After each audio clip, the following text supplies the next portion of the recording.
图解的这个部分再给你们讲一下，很多宝子有没有出现就是说蝴蝶想要画对称，但是画不对称这种情况呢？当然上甲片上之后，其实大概对称就可以了，不用100%对称，对不对？因为蝴蝶的翅膀啊、形态啊那些，有时候其实并没有那么就是画的标准的啊，就是不是那种很规整的，就是说一定要完全100%对称。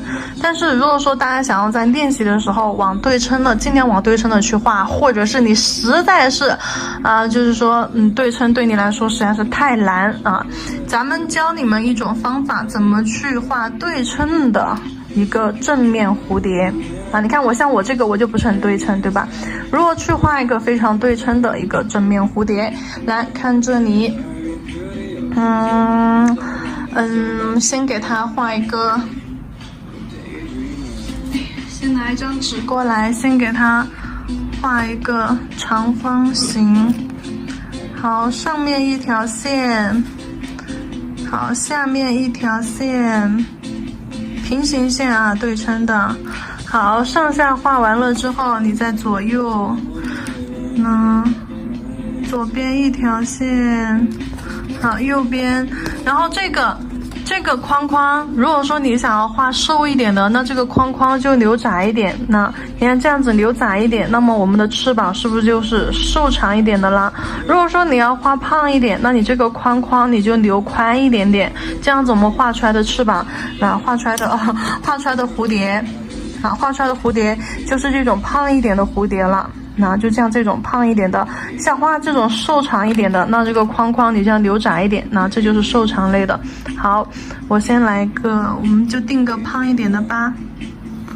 好，画完这样子的一个框框，然后把辅助线画上。什么辅助线呢？那你拿尺子啊，最精准的就是拿尺子。如果说你没有要求这么精准的话，咱们就我的眼睛就是尺啊，我们就目测一下。好，这条线的1/2啊，大概在这里。OK， 这是1/2啊，好，在这里。然后竖线的1/2 ，OK， 大概在把它分成3份，竖线不分2份的啊，就横线分2份，1，然后竖线分3份，1、2，就大概这样子去分一下，好像有一点不太，这样子好像有点不太精准，但尽量去分一下吧。1，那竖线给它分3份，好，然后去画一根中线，垂直的中线。1/2处，中线的话，我们一般是用什么符号去表示的？中线一般是用 C 去，就是说去代表的啊 ，C 线。然后呢，我们再来看一下横线的话，我们去定一个1/2吧，2/3吧。好，2/3。好，画虚一点，2/3，这个叫做 B 啊。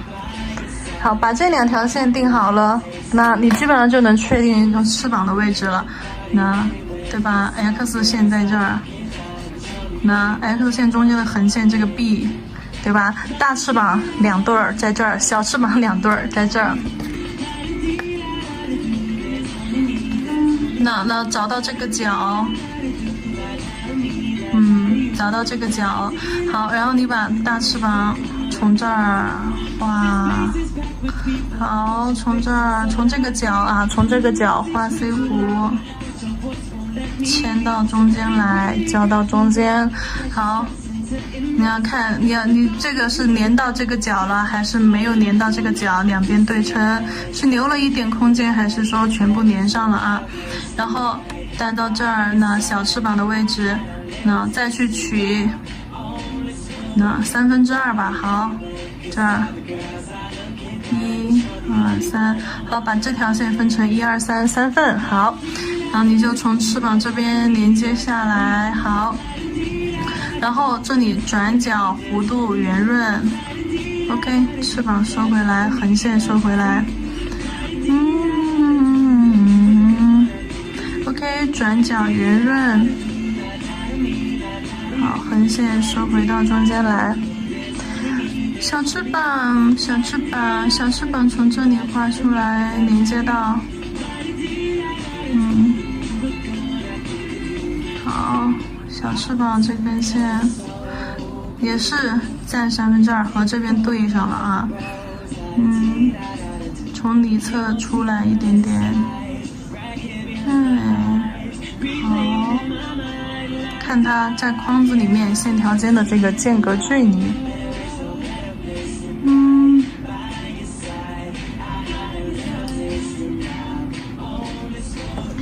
OK， 这样子你就可以得到一个，这样子你就可以得到一个对称的蝴蝶了。画不好蝴蝶，画不对称的宝子，这下没问题了吧？